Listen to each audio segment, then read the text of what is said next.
reiterating that our purpose as Conservatives is to restore the promise of Canada that anyone who works hard can get a good, affordable life in a nice house on a safe street, that your success is determined by your hard work, not by government favoritism, that this is a meritocracy, not an aristocracy, where the government works for the working class, for the seniors, and for everyday people who build this country every single day. That can only happen if the Prime Minister is focused on the public interest rather than on private interests. On Friday, we finally got a look at the Prime Minister's many financial interests that he kept carefully hidden throughout the election and about which he told numerous falsehoods during that same campaign. And so these are what the revelations tell us. One, that Mr. Carney was not upfront or honest with Canadians during the election. He made numerous false statements he would have known were false when he made them. Two, there is a cornucopia of conflicts of interest in these investments, like we have never seen before from a Canadian Prime Minister.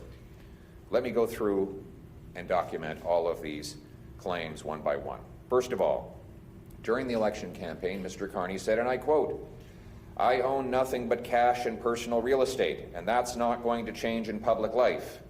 Well, it turns out, while he said that, he knowingly owned 574 stocks and deferred profits and stock options in Brookfield and other companies. So it was patently and now provably false for him to say he owned nothing but cash and real estate.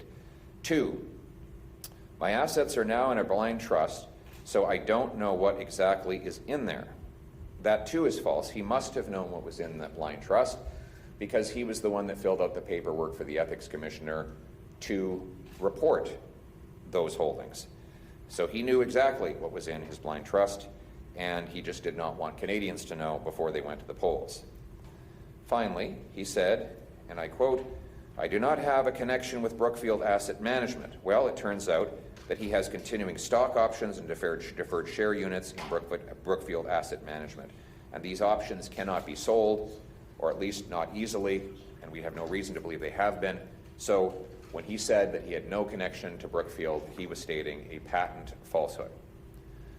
Now, why should we care? Why should Canadians care about this? Well, Mr. Carney has shown in the past his willingness to use his political connections in order to profit himself. For example, he said, let me see here, he gave public endorsement of Westinghouse in the Leaders debate. Westinghouse is a nuclear energy company which Brookfield is invested in.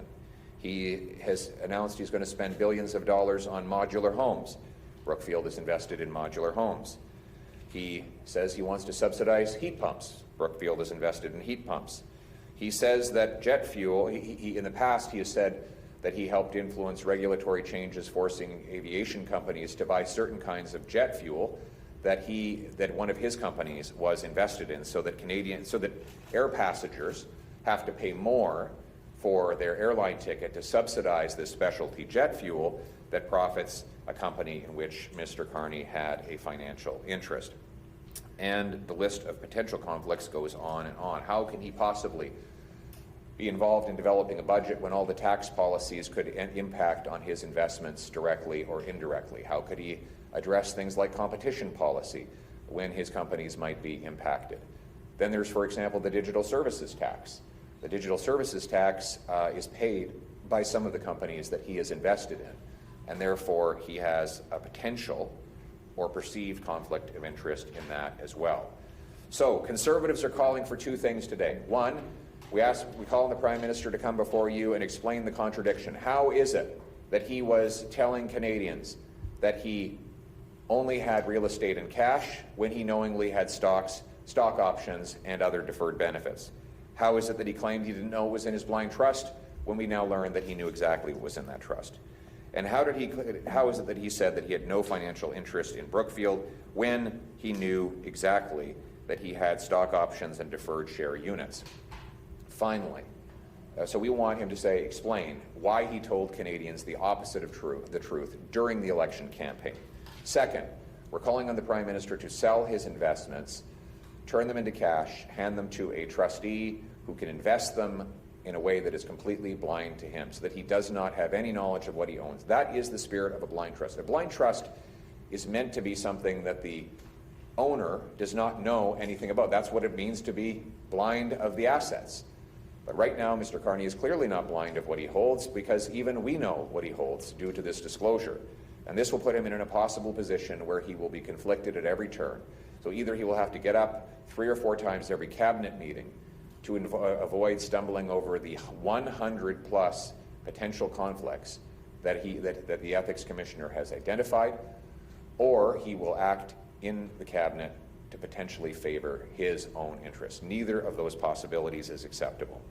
And so, again, we call for him to explain the falsehoods, sell his holdings, end the conflicts, work for Canadians. We need a Prime Minister whose only purpose is serving the Canadian people, to reverse the massive damage Liberals have done, to reverse the out-of-control immigration, inflation, crime, debt, and our spiraling economy. Now, here we are, a Prime Minister who's going to be constantly distracted by his private interests when the public interest is in such desperate need of attention.